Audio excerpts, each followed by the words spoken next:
Halo guys, jumpa lagi dengan Bismarck Timothy Channel. Malam hari ini saya ingin mengupas dan membahas mengenai satu permasalahan yang belakangan ini cukup mengundang banyak perhatian publik ya. Dan kasus ini juga sebenarnya sudah lama terjadi, setahun belakangan ini juga, bahkan beberapa tahun ke belakang, yang disebabkan akibat korsleting listrik. Bahkan belakang beberapa yang lalu sedang marak dibicarakan mengenai saat kebakaran yang terjadi di sebuah lembaga pemasyarakatan di suatu daerah, saya tidak usah sebutkan, yang katanya akibat korsleting listrik. Yang ingin saya sampaikan dan ingin ditekankan adalah, benar gak sih korsleting itu bisa mengakibatkan kebakaran? Atau mungkin ini hanya sekedar bahasan orang awam yang tidak mengerti apa itu korsleting dan dampaknya seperti apa. Jadi kebakaran ditimbulkan akibat listrik disebut korsleting oleh banyak pihak, bahkan media. Apa benar bahwa korsleting itu bisa mengakibatkan kebakaran? Setahu saya bahwa yang saya pelajari di ilmu listrik waktu saat STM listrik dulu, bahkan saya juga belajar elektronik ya. Sampai sekarang saya masih pulang servis, saya juga masih menggarap beberapa proyek instalasi listrik. Korsleting listrik itu tidak akan bisa mengakibatkan kebakaran. Ini setahu saya loh ya. Mungkin ada para ahli-ahli yang di sana yang lebih, para insinyur yang lebih tahu. Kenapa? Apalagi di sebuah gedung. Di setiap rumah pasti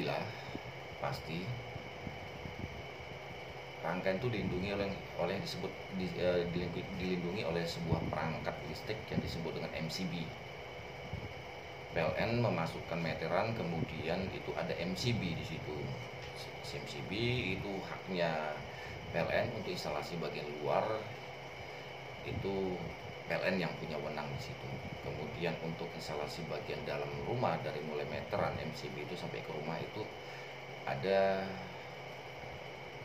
diberikan, bisa saja orang PLN yang memasang, tapi diberikan kepada instalatir.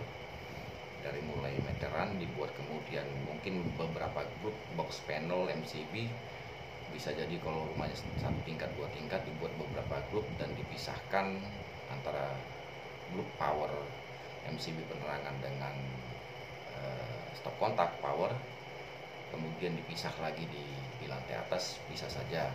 Namun sebelum masuk juga bagian stop kontak penerangan, biasanya yang saya tahu itu ada satu pengaman lagi yang disebut dengan screen. Nah, yang tidak masuk akal saya adalah yang dikambing hitamkan selalu adalah korsleting. Kalau saja sebuah instalasi mengalami korsleting listrik, katakanlah misalnya seperti ini, saya gambarnya aut-autan ya, seperti ini ya. Ini anggap sebuah saklar.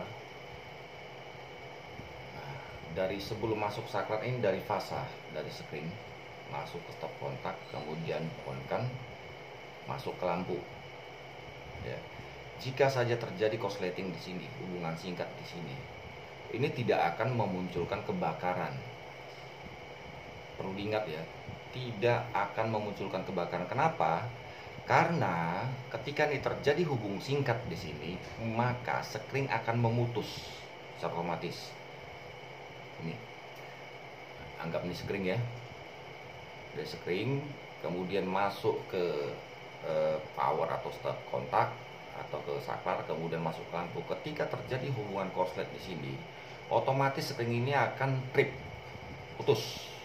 Kalau di MCB banyak trip, screennya akan putus cepat sekali, sekitar 0,0 berapa detik itu langsung putus, sehingga tidak akan, ketika nih putus, arus listrik dan tegangan tidak akan masuk lagi ke sini, dan itu kabel jaringan akan aman. Kalau seandainya pun ini tidak berfungsi, maka ada lagi yang kedua sebagai pengaman yang disebut dengan MCB. Ketika screen tidak berfungsi, maka MCB akan berfungsi. MCB ini fungsinya banyak, sebagai pembatas arus, pembatas daya, sebagai untuk overload ya. Misalnya saja kapasitas rumah Anda itu 450 watt, Anda pasang satu TV atau katakanlah oven yang berdaya 500, dia nggak kuat, ada gulungan dan sini akan panas, dia akan ngetrip, dia akan memutus. Terjadi hubungan singkat pun dia akan memutus. Itu sebabnya dalam suatu instalasi rumah perencanaan perlu dibuat pengaman minimal dua. Dari MCB meteran masuk dia, sebelum masuk ke instalasi ini kita buat satu grup lagi. Sebelum masuk sini dipasang lagi MCB di dalam, kemudian pasang screen. Yang terjadi belakangan ini adalah fenomena ya, saya tidak tahu, mungkin sekitar 15 tahun belakangan ini hal yang aneh bagi saya. Hal yang sangat aneh ketika saya melihat banyak perumahan itu tidak sesuai dengan PUIL. PUIL itu peraturan undang-undang instalasi listrik. Itu ada acuannya. Setiap anak STM listrik itu pasti diajarin. Setiap mungkin sarjana-sarjana listrik juga itu diajarin. Ada standar-standar yang harus dipatuhi mengenai keamanan daripada instalasi itu sendiri. Jadi tidak sembarang pasang. Nah, belakangan ini yang saya lihat adalah banyak sekali gedung perumahan, bahkan gedung-gedung mewah sekalipun itu instalasi listriknya dikerjakan bukan oleh instalatir. Minimalnya anak STM lah. Tapi dikerjakan oleh tukang bangunan. Coba bayangkan. Bisa nyala? Ya bisa nyala. Karena dia sudah biasa dihidupkan dari saklar, cekrek, itu lampunya hidup. Dicolokin ke stop kontak, TV bisa nyala. Tapi segi keamanannya dia bisa hitung nggak? Enggak. Dia tidak bisa. Karena dia hanya tahu praktiknya, tidak tahu teori. Sementara kami anak STM ini sudah diajari dulu untuk membangun sebuah instalasi listrik, kita butuh namanya ilmu perencanaan instalasi listrik. Seperti ini ya misalnya. Ini ada suatu benda. Ini arsiteknya teman saya Bang Julfikar. Ini rumah teman juga. Mau dibangun. Saya minta denahnya ini untuk saya buat rancang instalasinya, perencanaannya. Sebelum ini saya pasang, saya harus duduk bareng ini.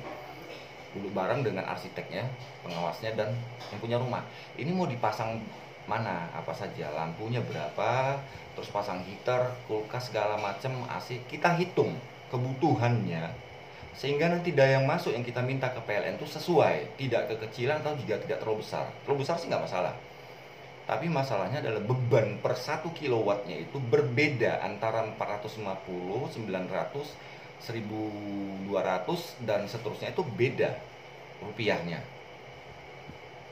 Misal sebuah rumah 450 VA masuknya apa, atau 450 watt masuknya, dia pakai misalnya katakan 100 kWh, harga per 1 kWh misalnya hanya 300, kalikan 100, dia segitu.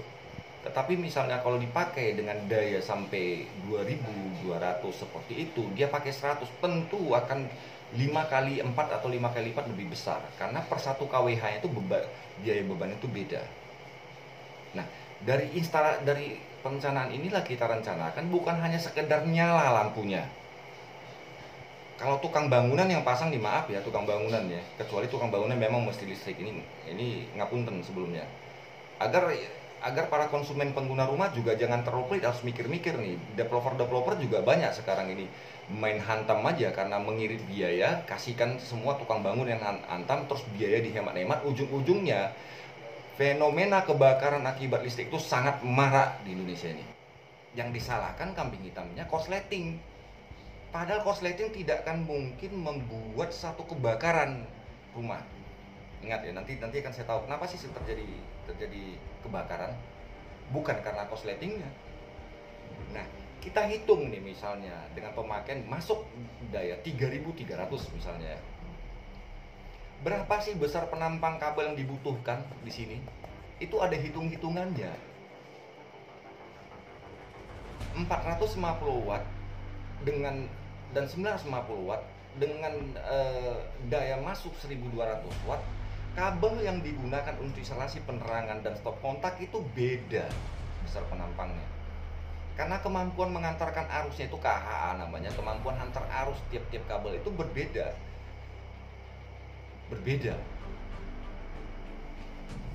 Saya sempat menulis tadi, saya udah agak lupa ini perbedaannya seperti ini. Ini ya.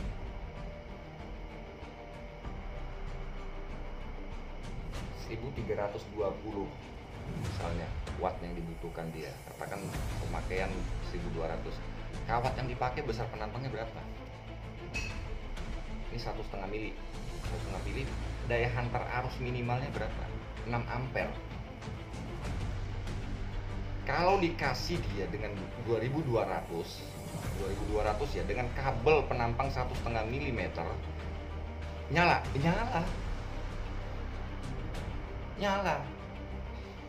Tapi lihat, mungkin beberapa waktu, bulan, mungkin hitungan bulan atau mungkin tahun, ini lama-lama karena panas ya, kabelnya kecil, isolasinya itu tembaganya panas karena kemampuan dia itu 1,5 mili itu maksimalnya 6 ampere, tapi dipasok dengan 10 ampere masuk, dengan 2200 tadi itu 10 ampere masuk dalam arusnya. Tembaga itu lama-lama panas, ketika panas isolasinya itu memanas dan kebakar. Akhirnya dari isolasi ini kebakar, merembet karet ya, dan sintetis PVC itu merembet membakar, mungkin kena plafon, dan akhirnya terjadi kebakaran rumah. Jadi ingat, kebakaran rumah bukan disebabkan oleh karena korsleting, tapi karena bahan yang digunakan tidak memadai. Kalau Anda masuk rumah, memasukkan daya ke rumah dengan 3.300 minimal kabel penampang untuk saklar lampu dan stop kontak Anda buat minimal 4 mm. Itu dari segi besar penampang. Kenapa? Karena dia tahan mengantar arus sebesar itu. Ketika satu kabel yang hanya mampu maksimal menerima arus 6 ampere yang 1,5 mili tadi, dipaksakan 10 ampere, dia bisa, tetapi kabel itu akan panas. Ketika kabel itu panas sekali, maka isolasi itu kebakar dan merembet, mungkin ada pipa plastik PVC dilempar, isolasinya kebakar, kemudian jatuh ke plafon, ada dinding kayu-kayu penyangga di atasnya kebakar, akhirnya kebakar semua. Ini tidak dipahami oleh tukang bangunan yang biasa masang listrik. Dia hanya tahu pasang, nyala, tok tek, nyala, colok, nyala. Tapi segi keamanannya diperiksa enggak, dia nggak bisa mengukur itu, dia nggak bisa karena dia tidak belajar, kecuali dia belajar dari orang listrik. Jadi itu dari segi penampang. Yang kedua, dari segi kualitas kabel nih banyak kualitas, banyak mereknya, ada inisial E ya, ada inisial S, segala macam ya. Ada yang murah-murah, ada juga mungkin kabel-kabel keluaran Cina sana yang sudah daur ulang tembaga dipakai lagi, kemudian dijual dengan harga murah. Hati-hati saudara, Anda ingin menghemat biaya instalasi listrik saudara, tapi Anda beresiko mengorbankan aset saudara sendiri gara-gara pelitnya biaya.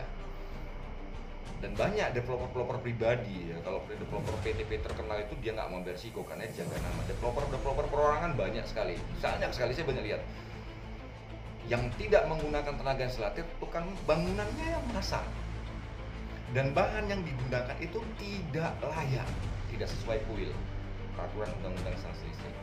Nah, akibatnya mungkin sebulan, 2 bulan, 3 bulan, 4 bulan, 5 bulan, paling lama 5 tahun lah, itu akan jadi bencana. Bahan pun penting, saudara.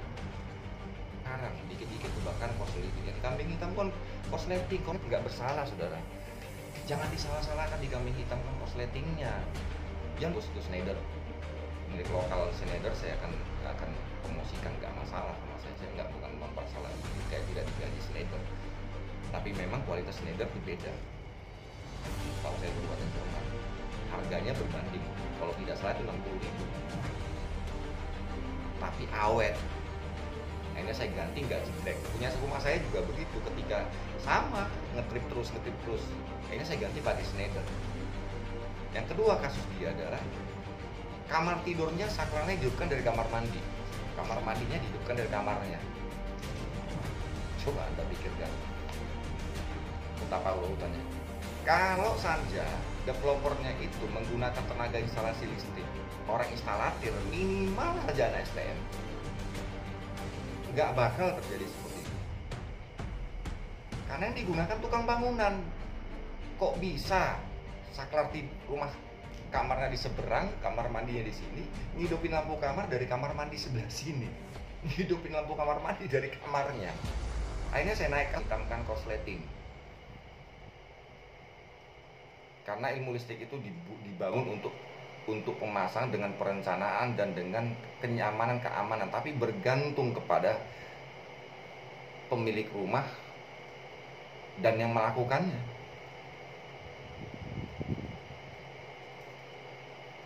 PLN juga nggak bodoh, seandainya ada yang tidak pakai nyuri, katakanlah nyuri listrik tanpa lihat rumah segala macam, pakai MCB, terjadi korslet. Yang jebol juga trafonya di duluan kok, nggak bakal terjadi kebakaran.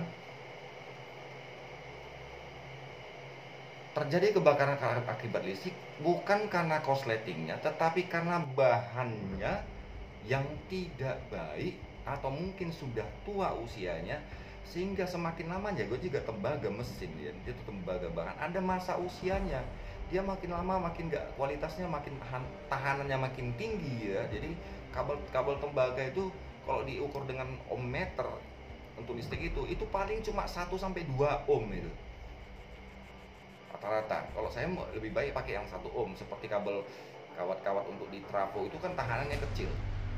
Karena semakin besar tahanannya, arus listrik semakin susah masuk bergesekan, maka kabel itu akan panas. Arus listrik itu muatan yang berpindah. Bayangkan misalnya satu got ya. Arus listrik itu adalah satu got ini airnya penuh. Jadi arus itu kapasitas air yang mengalir di dalam satu got yang seharusnya gotnya lebar dikasih kecil, dia terus desek-desekan, akhirnya itu pecah got itu. Sementara tegangan itu adalah kecepatannya, berapa meter per detik sampai dari titik A sampai ke titik B.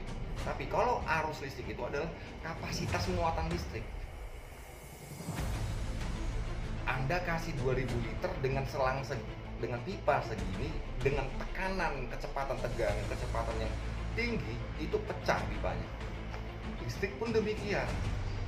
Bahan itu semakin lama semakin tua, maka tahanannya akan semakin membesar. Ketika tahanannya membesar, arus dia ditahan kayak misalnya seperti kita mau nonton bola, desak-desakan kan panas kan. Ada yang menahan di situ, ditahan sama security, nggak bisa masuk desak-desakan, akhirnya panas. Inilah security, anggaplah security-nya adalah penahannya, tahanan. Ketika Anda masuk tahan, akhirnya panas, Anda pun keringat. Listrik itu seperti itu. Tapi ketika tidak ada yang menahan, jenengan jos lewat. Jadi jangan salahkan korsleting listrik di kambing hitam, kasihan sih korsleting. Disalah-salahkan terus. Media pun sampai mengatakan korsleting listrik. Saya nggak tahu istilah apa itu digunakan kebakaran akibat listrik. Ya kebakaran aja akibat listrik itu, yang nggak usah karena korsleting. Nggak mungkin korsleting itu mengakibatkan kebakaran. Ada pengamannya kok, ada screennya, ada MCB-nya. Apalagi rumah-rumah sekarang pengamannya banyak, dibuat 4 grup dari MCB, masuk panel lagi di bawah, dibedakan untuk stop kontak lain si MCB sendiri, untuk penanganannya sendiri. Terus ini ada pengaman lagi di MCB nih, terus naik ke atas. Screen atau MCB sekarang dipakai. Ketika korslet otomatis strip ngejeglek. Bagaimana mungkin terjadi kebakaran? Kebakaran akibat tembaga yang dibalut dengan isolasi itu panas, sehingga isolasi itu terbakar, mengakibatkan yang lain terbakar dan merembet, akhirnya kena bahan-bahan material yang gampang terbakar oleh api, oleh panas.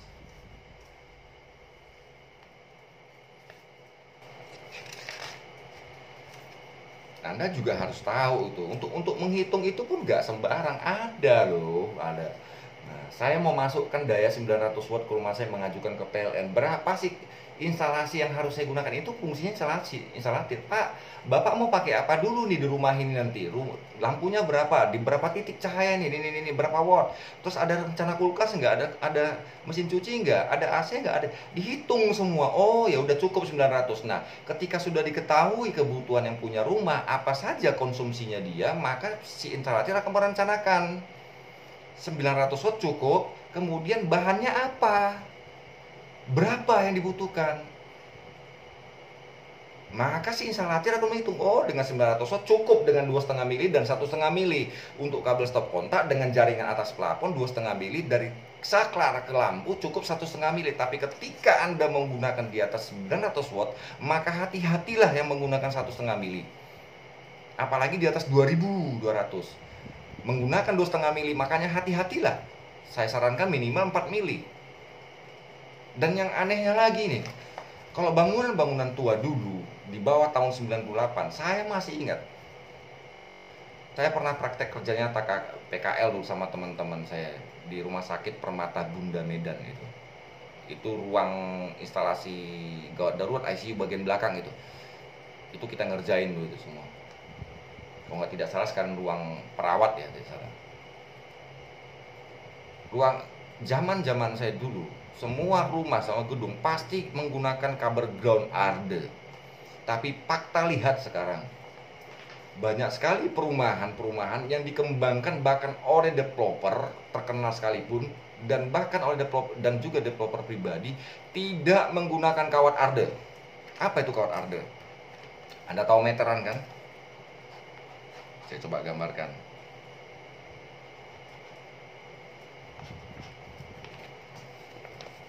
Ini anggap MCB ya, meteran ya. Ini ada saklar nih, MCB namanya. Ini ada pipa seharusnya masuk. Ini namanya kawat arde. Dan kawat arde ini standarnya harus dapat mata air. Kalau mungkin daerah saya di Medan atau di beberapa daerah di Jogja ini, yang daerah-daerah Sleman itu gampang. Sumur 3 meter, 3,5 meter, paling tinggi 5 meter sudah dapat mata air. Kawat itu ditancapkan masuk ke dalam tanah sampai dapat mata air. Tapi kalau mungkin daerah Gunung Kidul atau daerah-daerah yang bukit-bukit cadas yang susah mata airnya itu sampai 30 meter, tentu itu akan membuat pengemborosan biaya, karena satu ngebor saja setahu saya rata-rata untuk per meternya saja itu 250.000. 200 ke 250.000. Nah, 30 meter berapa? Yang mahal di bornya, bukan bahannya, bukan kabelnya. Arde itu pun minimal menggunakan, kalau arde untuk rumah minimal menggunakan kawat 6 mm. Untuk penangkal petir itu minimal rata-rata 12 mm. Apa fungsinya arde? Itu pentanahan, pembumian. Ini untuk melindungi perangkat elektronik Anda yang di rumah ketika terjadi sambaran petir, ada muatan listrik di udara, dia menyambar. Maka kawat arde ini yang ada di stop kontak dan ada di panel sekring Anda itu akan menyambar dan membuang, menetralkan ke dalam bumi. Dan efektif ketika ada mata air. Kalau tidak ada ya percuma. Ini boleh, silakan Anda lihat. Hampir rata-rata rumah dibangun di atas tahun 2002-2003. Apalagi itu developer bilang tidak ada kawat ardenya, termasuk rumah saya KPR itu yang saya udah KPR kan sekitar 6 tahun lalu, tidak ada kawat ardenya. Kenapa? Ya mungkin karena masalah ekonomis, lebih murah dan segala macamnya. Kabelnya pun tidak layak sekali, di atas itu tidak rapi. Kalau kita dulu dari itu harus pasang lewat dinding ke dinding, siku pakai elbow segala macam rapi. Terus kalau ada lampu tengah-tengah keluarkan pipa, terus kasih bolong, nggak masukkan seperti itu. Kalau ini sekarang di kabel aja rentang begitu di atas plafon. Ya ampun, saya pikir tidak ada pipa. Makanya nggak heran banyak tikus mati di atas. Dia gigit kesetrum, mati bau. Seharusnya pakai pipa PVC. Ini yang ingin saya tekankan, saudara. Jadi media atau siapapun jangan gunakan lagi istilah korsleting listrik. Saya yakin teman-teman saya yang STM listrik atau sarjana-sarjana listrik nggak setuju itu disebutkan kebakaran karena korsleting listrik, karena korsleting pasti akan membuat MCB atau sekring putus, trip. Sekarang yang kedua, kita bahas lagi. Sekarang model rumah sekarang itu membuat semuanya MCB. Saya bingung loh ini. Dari di bawah meteran MCB, terus ke rumahnya untuk membagi lagi grupnya untuk penerangan segala macam itu pakai MCB. Oke. Terus yang seharusnya fungsi sekring itu digantikan MCB juga. Ada perbedaan, memang banyak persamaan tapi ada perbedaan antara MCB dan screen. MCB itu fungsinya pertama, dia untuk overload. Ketika daya 900 watt Anda pakainya di atas 900, dia ngetrip, trip, jeglek. Yang kedua, dia untuk korsleting, short, dia ngetrip. Tapi screen fungsinya untuk korsleting, short. Dan kecepatan screen untuk memutus itu lebih cepat, sekitar 3 kali dari MCB. Jadi sebelum MCB jeglek strip, screen putus duluan. Karena screen itu kan di dalam itu berupa kawat ya. Ketika dia terjadi arus berlebih di sini, kawat ini meleleh, putus, cekek. Sama seperti screen nggak ada di motor, ada motor mobil dia punya. Nah kalau gitu kenapa nggak digunakan saja di motor MCB? Kalau fungsi di rumah screen itu diganti dengan MCB, kenapa nggak di motor aja, mobil-mobil tuh pakai, nggak usah pakai screen lah, pakai MCB aja, ya kan? Karena screen itu lebih cepat memutus ketika terjadi hubungan singkat dari MCB.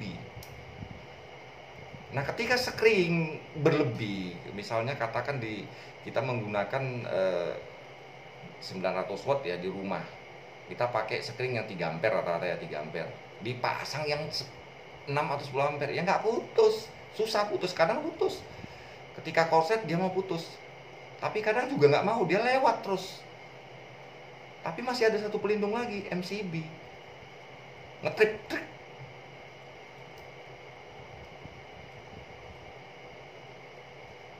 Ini juga harus diperhatikan kalau Anda ingin membangun rumah dan Anda membayar jasa,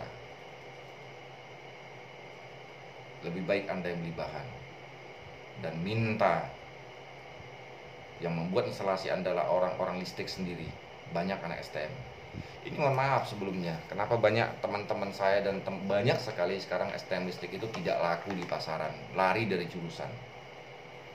Dulu zaman-zaman kita sebelum reformasi 98 itu teman-teman dan saya tuh banyak bekerja borongin rumah, masang instalasi, itu laku loh. Tapi sejak itu kita nggak laku karena diambil alih semua sama pemborong bangunan. Dan persyaratan juga susah untuk membuat jadi instalasi itu, minimal harus ada CV, kemudian harus izin, minta rekomendasi dulu dari AKLI, Asosiasi Kontraktor Listrik Indonesia. Dan kalau tidak salah, salah satunya untuk mendapat izin dari AKLI itu harus ada satu insinyur. Jadi kalau kayak saya ini dan teman-teman lain yang hanya tamat STM listrik itu nggak bisa dapat izin, setahu saya. Kalau salah mohon maaf, mohon dikoreksi. Karena saya sempat baca itu, saya sempat membuat CP dulu untuk kontraktor listrik, ternyata harus lewat AKLI dulu rekomendasi. Nah, syarat untuk AKLI itu harus adalah salah satu insinyur di situ, sarjana. Itu kalau tidak salah, kalau salah mohon maaf. Tidak bermaksud menjelekkan. Nah, kasihan juga itu saudara-saudara. Orang tua yang memasukkan anaknya ke STM listrik, instalasi listrik khususnya, tamat gak laku. Dia paling kerja. Ya kalau lapangan kerjanya memadai untuk lulusan listrik. Kalau enggak, dia harus punya usaha sendiri, dia harus berusaha menggunakan skill dan keahlian dipelajari selama sekolah. Tetapi tidak laku karena apa? Sekarang banyak orang yang tidak mau. Kalau perumahan-perumahan misalnya katakan rakyat kecil, minta dia mana nih CP-nya, mana nih kontak ini segala macam. Dia minta prosedur administrasi segala macamnya. Kalau perumahan pribadi ya nggak usah mas, nggak usah lah, sudah langsung digarap sama ini, sama orang bangunan. Iya, bisa. Stop kontaknya nyala, dicek di saklar tek, hidup lampunya. Tapi dihidupin lampu dari kamar mandi, hidup jadi kamar tidur, kali itu kamar tidur, kamar mandi. Kemudian keamanannya, maka silakan lihat di TV, lihat di internet, berapa banyak kasus yang disebut-sebut karena korsleting listrik. Kan rumahnya, tapi kenapa sekarang banyak bangunan baru 5 tahun, 10 tahun kebakar akibat korslet listrik. Ada apa nih?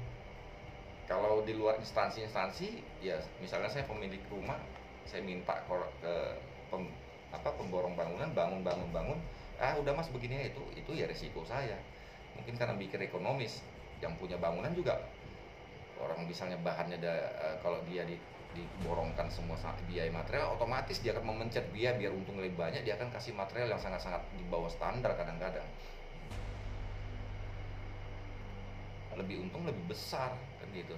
Tapi kalau di beberapa instansi, khusus instansi pemerintah atau mungkin swasta, PT, perusahaan segala macam, meminta masangkan instalasi listrik, kemudian belum terjadi sesuatu, ya saya bertanya,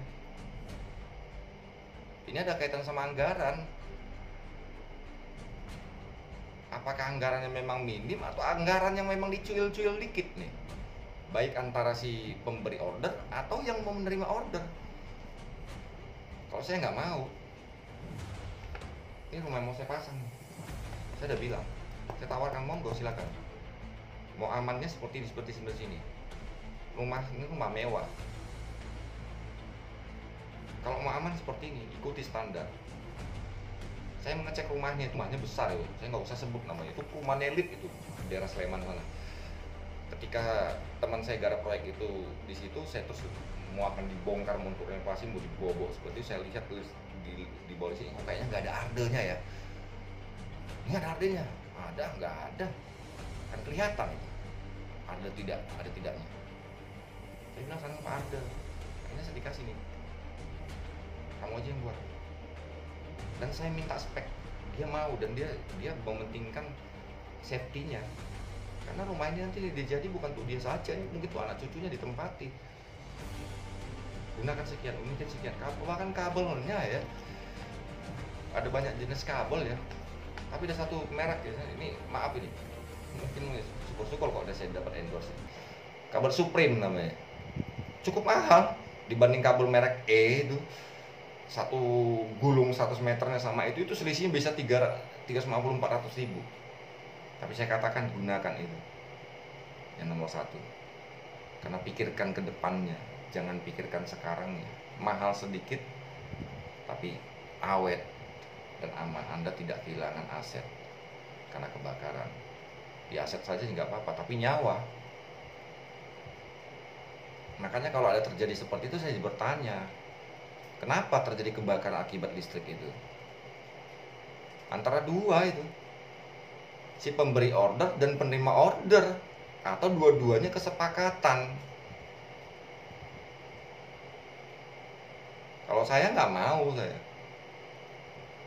saya punya tanggung jawab, dan saya mikir tanggung jawab karena saya mikirkan kualitas. Kalau servis apapun, TV atau segala macam, saya akan terus terang, upah saya, jasa saya sekian.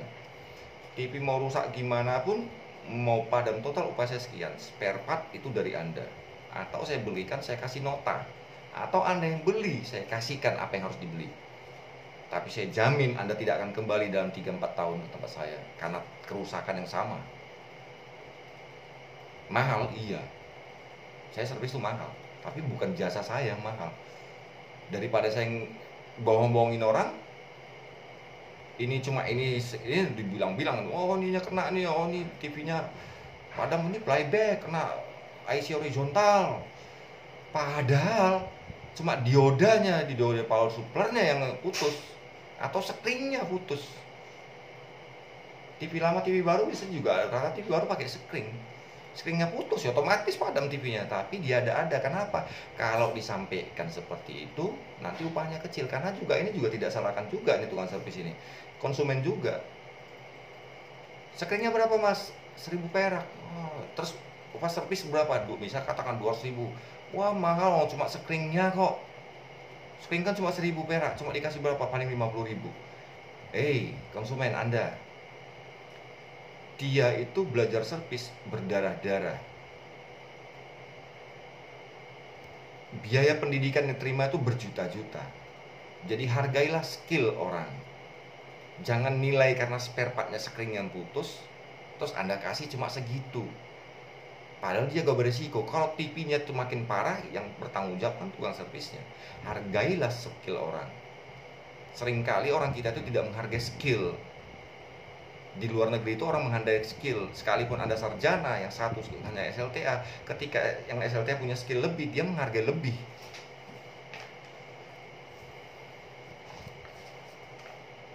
Skill,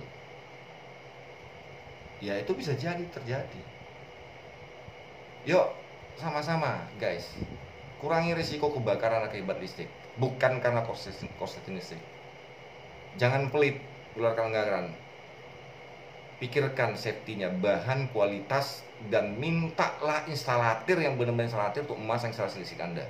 Jangan tukang bangunan. Kecuali tukang bangunan sudah di training, mendapatkan sertifikasi. Kita itu 3 tahun di STM, setiap hari belajar ini, mubeng, saklar sentrifugal lah, segala ini, dikasih case trouble lah, di-shortkan lah, dicari. Kita harus banyak mikir, merencanakan ini, ngitung matematika, fisika, kospi, segala macam, kita ngitung. Otak ini udah terasah. Hari tiba-tiba instalasi listrik yang anak STM harus belajar 3 tahun, dikasih ke tukang bangunan, masuk akal nggak? Jadinya apa? Teman-teman saya tuh belajar listrik, instalasi listrik gedung itu 3 tahun. PKL-nya tuh 6 bulan. Dikasih ke tukang bangunan, mau jadi opo omahmu, bro? Arep dadi opo? Sate angus.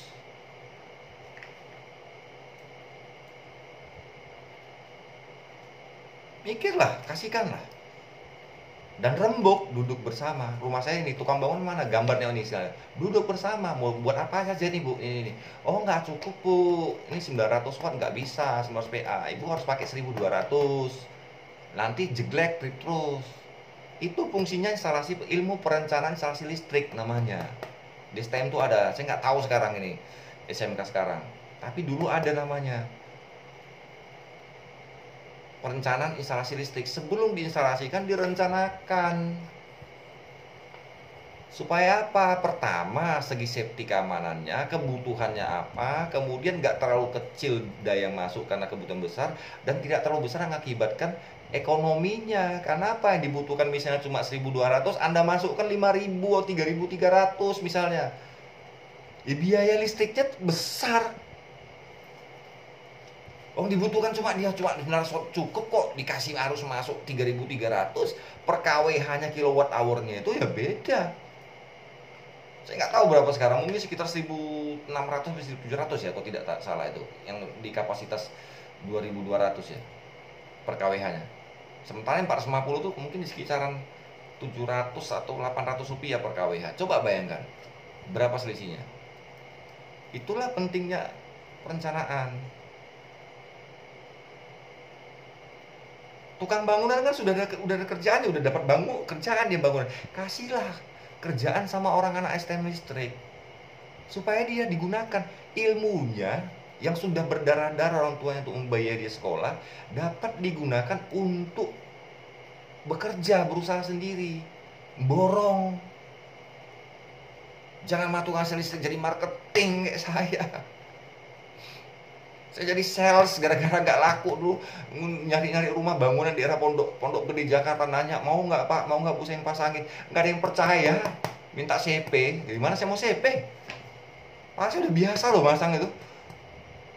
Di Medan di mana pun saya pasangin, di Lampung, bahkan satu PT terkenal di Lampung dulu tuh, saya dicoba testing kok rumah pengawasnya dulu, bener nggak saya punya kemampuan listrik? Bener sih, tes saya rumahnya jeglek korslet terus. Saya harus benerin untuk bagian untuk meyakinkan dia bahwa bener. Dan saya bisa, saya tahu dari mana. Rumah om saya di Sikunir itu berlantai 2 itu, yang pasang saja ada loh. Yang ngakunya katanya kerja di PLN, dipasangin tuh. Tapi begitu jadi nyalain cekrek, jeglek, pasang cekrek, ngetrip. Mumet kepala saya. Seminggu saya mencari celah di mana. Di mana sih masalahnya? Yang saya benahin lagi. Kalau saya nggak belajar, nggak ada teori dan jam terbang, nggak mungkin saya bisa nemukan itu. Orang katanya dia orang PLN kok. Saya nggak tahu benar atau nggak tahu. Katanya orang PLN. Mungkin pengalaman jam kerja atau mungkin beda segala macam. Instalasi rumah beda sama instalasi luar. Saya juga belum tentu bisa punya kemampuan sama PLN masang instalasi luar.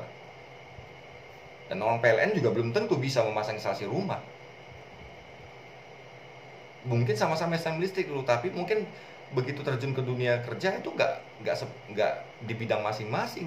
Saya nggak bisa mengatakan saya mampu mengerjakan pekerjaan PLN. Belum tentu. Tapi bisa jadi dua-duanya bisa. Kalau saya diarahkan, saya diajarin, saya pun bisa. Begitu juga mereka, kalau mereka diajari dan diarahkan, mereka pun bisa. Tapi yang penting basicnya ada dari bangku sekolah. Jangan tukang bangunan disuruh. Saya nggak menghasilkan tukang bangunan. Saya nggak bisa bangunan. Masang batu, tukang bangunan tuh mungkin 3.000, 1.000, 1.000 bata bisa satu hari. Saya mungkin cuma 100 bata satu hari itu baru, itu udah maksimal. Dan itu mungkin nggak rapi. Karena bukan di situ bidang saya. Tetapi ya bidangnya lah. Kalau bangunan ya urus aja bangunan. Jangan urusin cara listrik. Developer lebih baik terang-terangan, developer pribadi gitu. Harga ya Pak, boleh saya kasih harga, tapi gini. Instalasinya ini api loh, saya jamin begini. Naikkan saja, yang penting demi keamanan. Konsumen mana sih nggak mau naik sedikit tapi keamanan bangunannya itu terjamin. Anda suruh beli motor Cina sama motor Jepang, beli di mana? Mahal mana? Pasti mahal Jepang kan? Di motor Cina dulu model apa Jialing itu dipakai setahun, jegrek udah dibuang ke tong sampah kok. Tapi motor Jepang kenapa lebih mahal? Kenapa Anda mau? Karena kualitas kan. Nah kalau motor saja yang bisa hancur di jalan, bisa kebakar jalan, bisa tabrak di jalan, bisa hilang, dicuri orang, dicuri begal, Anda rela menginvestasikan cukup besar bahkan sampai 30-31 juta itu harga motor yang sekarang keluar. Kenapa untuk rumah saja Anda pelit? Padahal tuh untuk rumah tempat Anda berteduh, bahkan sampai mungkin anak cucu Anda, tapi untuk instalasi saja Anda pelit.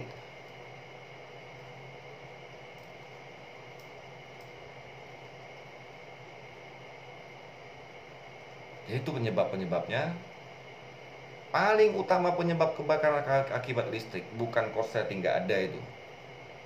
Mohon maaf, mungkin ada yang lebih senior, para pakar sarjana dokter listrik, boleh dikoreksi ke saya nanti. Mudah-mudahan kalau memang saya salah, saya akan mengaku salah. Tapi setahu saya dari guru-guru saya pun dulu saya belajar, dan sampai sekarang pengalaman saya belum pernah terjadi kebakaran karena korsleting. Terjadi kebakaran karena bahan listrik, kabel listriknya yang kualitasnya rendah dan tidak sesuai dengan puil.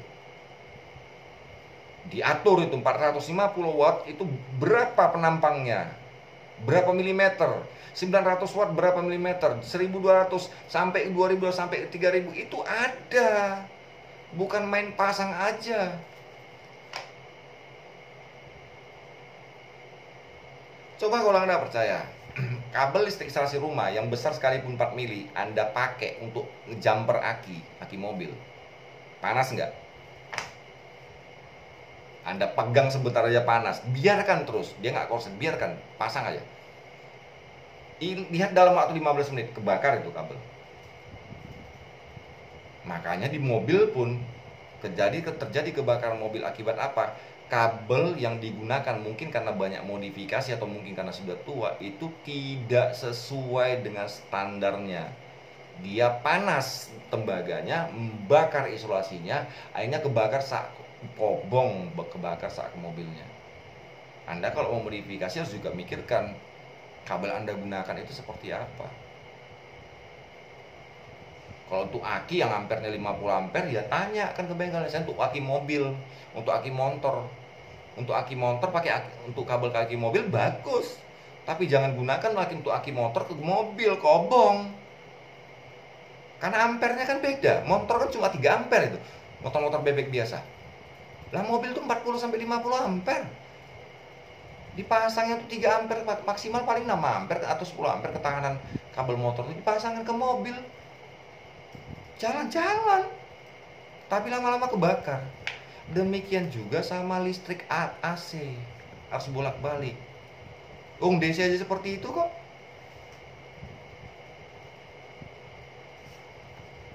Gunakan.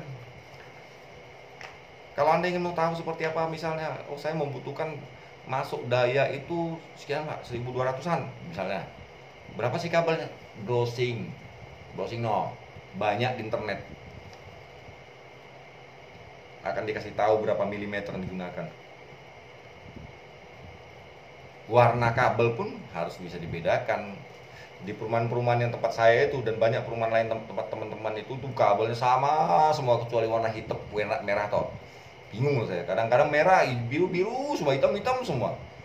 Nyampur-nyampur. Padahal kode warna itu untuk memudahkan para instalator suatu saat memasang, menyambung dan juga meremajakan. Tapi ya ikio dipasang kabeh-kabeh. Warnanya hitam-hitam semua, kalau nggak merah semua. Ada itu. Singkat itu akan membuat screen putus. Kalau screen nggak bekerja, maka MCB-nya putus, akan ngetrip, jeglek. Dan dari mana jalannya? Kebakaran akibat korsleting listrik. Yang terbakar tuh kabelnya, karena dia tidak korslet, dia panas tembaganya. Akhirnya isolasinya yang warna merah atau biru atau warna apa lah itu, warna pelangi segala macam itu panas. Panas meleleh kebakar, akhirnya ngerembet, dia ngerembet, mungkin ada pipa PVC juga kebakar pipanya, terus apalagi di atas plafon ada kayu-kayu kena kebakar, akhirnya kebakar semua. Itu yang menyebabkan, bukan korsletingnya. Sama seperti kebakaran mobil akibat listrik DC. Kalau korsleting ada screen di situ. Setiap mobil lama sendiri pun ada korsleting. Apalagi mobil baru sekarang, motor Anda aja punya screen kok. Kalau dia korslet pasti putus. Tapi karena dia tidak korslet, karena kabelnya yang panas, dia tidak korslet, tidak hubung singkat. Kabelnya panas, dia ngerambet, akhirnya kebakar. Sudah terbakar telanjang kali semua baru korslet, putus screennya, tapi sudah kadung kebakar. Itu loh. Jadi gunakan sekali lagi kalau untuk anda yang suka bermain rumah pemborong pribadi atau segala macam, atau katakan CP atau PT-PT kecil lah yang tidak bisa membedakan antara divisi teknik dan bangunan sipilnya, saya sarankan Anda tolonglah rekrutlah anak-anak STM itu, gunakan standar. Nama Anda pun juga akan baik ke depannya. Kualitas, kita bicara kualitas. Saya lebih baik rugi daripada nama baik saya juga. Lebih baik bayarin daripada saya jelek. Lebih baik saya dapat upah. Saya pernah tuh servis TV malah lama parah. Akhirnya saya servis habis uang saya. Akhirnya yang benar bagus. Tapi hitung-hitung upah saya malah nombok. Tapi nggak apa-apa. Karena saya jaga nama. Nama itu lebih penting. Gunakanlah anak-anak STM listrik itu, instalasi listrik. Listrik kan juga ada listrik motor, ada listrik ini, gunakanlah. Kalau untuk bangunan, pakailah, bayarlah mereka, sewalah mereka, jasa mereka. Karena orang tua mereka juga menyekolahkan juga bukan kecil biayanya. Supaya sekolah pendidikan mereka di sekolah itu berguna untuk hidup mereka, untuk mengembangkan diri mereka. Jangan malah jadi marketing, jadi sales, jadi malah ini yang aduh, benar. Kasihan saya, banyak teman-teman saya yang tidak berterjun, dan termasuk saya. Tapi ilmu itu saya masih berguna untuk tidaknya untuk diri saya sendiri, untuk orang dekat saya meminta tolong, minta bantuan, saya tahu basicnya. Dan saya tahu tukang-tukang bangunan yang mau main-main instalasi itu harganya saya tahu, saya nggak bisa dibohongin. Tukang TV mau bohongin saya nggak bisa, karena saya tukang servis TV. Tukang kulkas bohongin saya nggak bisa, karena saya tukang servis kulkas. Tukang AC mau bohongin saya nggak bisa, karena saya juga tukang servis AC. Saya sampai belajar motor, kelistrikan motor, untuk bengkel motor nggak bisa bohongin saya, karena saya udah paham, udah tahu persis kelistrikan motor seperti apa, berapa fuel pump, berapa ini kiprok, berapa ini, saya tahu. Bongkar motor aja saya pun tahu, dari mulai piston saya bisa tahu, karena saya belajar, saya tanya ahlinya, saya punya teman-teman, saya tanya ahlinya. Setidaknya saya tidak dibodohin orang, walaupun ilmunya ke skill yang bengkel asli itu jauh di atas saya pasti, tetapi setidaknya saya tahu.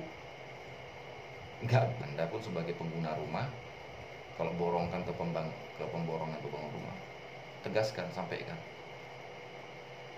Mas, saya ingin terbaik. Kalau saya 500 watt minimal pakai kawat 2,5 mili. Semua bila perlu kabel dari saklar ke lampu, aman. Dan saya ingin bahan yang terbaik. Jangan beli yang murah-murah. Sama bentuk, sama kabel, sama warna, tapi kualitas beda. Motor Cina sama motor Jepang tuh sama-sama bentuknya, tapi kualitasnya beda. Kalau Anda bisa berani berinvestasi dengan motor Anda yang sampai 30, 31 juta, bahkan ada yang sampai 50, 60 juta, yang turun tiap tahun nilainya nyusut, yang suatu saat Anda tua, dia juga tua, jenengan nggak bisa bertempat tinggal sama dia, mungkin juga dicuri orang, mungkin juga hancur jalan atau ketabrak segala macem. Kenapa untuk rumah aja Anda pelit? Paling nggak sampai 2 juta saya yakin. Untuk instalasi rumah dengan yang bagus seperti itu nggak sampai 6 juta lah. Kalau untuk tipe-tipe rumah sederhana ya, Anda berani investasi sampai 40 juta, 50 juta untuk beli segala macam motor yang buatan Italia itu. Tapi Anda tidak berani investasi besar untuk keamanan instalasi listrik saudara. Padahal rumah itu ada tempat Anda bernaung, mungkin untuk anak dan cucu Anda sendiri. Seharusnya Anda berani investasi lebih mahal ketimbang Anda berinvestasi untuk motor yang besok nilainya Anda beli 30 juta, 5 tahun lagi Anda jual paling 10 juta.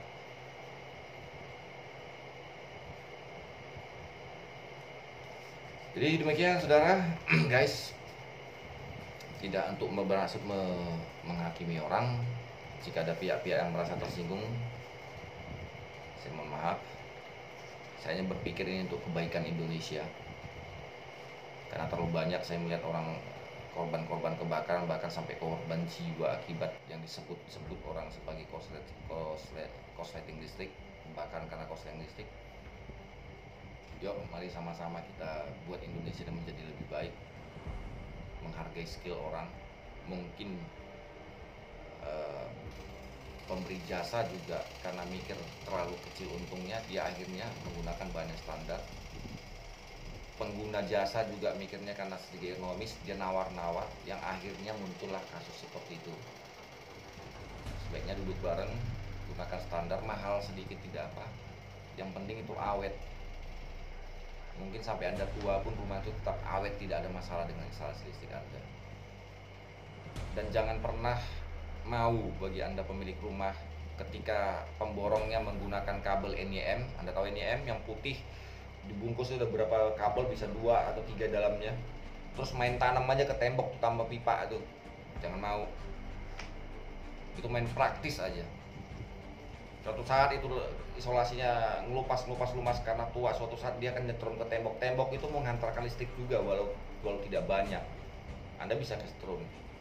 Dan ketika ada terjadi permasalahan di sini, tidak bisa dibongkar pasang. Penggunaan pipa di situ digunakan, tedos tempat sambung pipa itu adalah untuk mempermudah suatu saat terjadi pembongkaran atau peremajaan instalasi, itu gampang. Tidak langsung kabel putih dibenam ke tembok, langsung diplester di situ. Jangan mau. Itu mau gampangnya yaitu yang pemborongnya. Harus pakai pipa. Dan gunakan kabel tunggal, bukan kabel NIM yang putih berapa biji dalamnya. Lebih baik yang tunggal tuh engkel namanya, di sini engkel. Biru, hitam sendiri, merah sendiri, seperti itu. Gampang nanti. Kalau yang bermasalah biru, tinggal tarik biru, ganti biru. Nah, kalau dimasukkan kabel NIM putih semua dalam pipa, mau ganti satu semua tarik semua. Boros enggak? Dan lebih ribet lagi. Saudara, terima kasih sudah menonton video ini. Tidak bermaksud menyudutkan siapapun, tidak ada maksud sama sekali menyudutkan pihak manapun, lembaga manapun. Semua ini untuk kebaikan bersama atas dasar keprihatinan saya akan maraknya kasus kebakaran gedung belakangan ini di seluruh Indonesia, dan sering sekali saya dengar di TV. Supaya ini tidak terulang lagi dan mencegah dan mengurangi itu, maka saya sampaikan ini kepada kita semua, supaya kita lebih berhati-hati, lebih berpikir, jangan saling memikirkan keuntungan sendiri, baik pengguna dan pemberi jasa. Sama-sama enak duduk, sama-sama hidup, sambil sampai makan. Jangan hantam aja, yang akibatnya merugikan orang lain dan nama kita sendiri juga jelek. Silakan share video ini ke saudara-saudara lain, khususnya mereka yang sedang membangun rumah. Dan jangan lupa